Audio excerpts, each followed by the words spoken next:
Hey, what's up mga kaidol, no? Nanapod tay bagong naabot, no?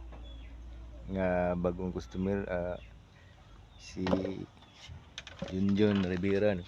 Taga Katipunan, Matanaw, Davao del Sur. So na siya gihatod ring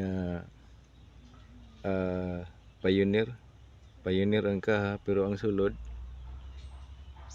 same lang sa 502, no?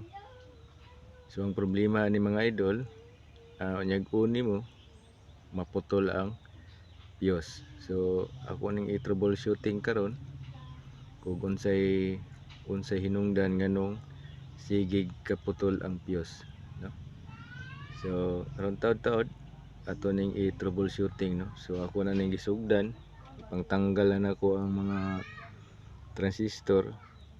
So nakita na ko nga naa siya mga short, no? So kani nga isa ka channel murag video doon pa ni mga problema. So kini mga transistor nga gagmay inisan lang po nato ni para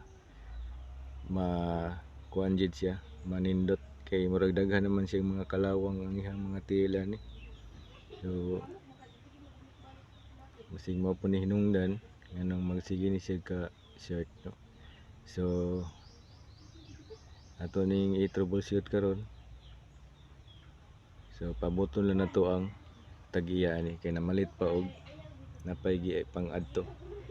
So kini nga kaha pioneer, pero ang sulod dili na pioneer, i-revise na ni mga idol. Yung ipabutangan pa nila ko USB, no? Kining tune control.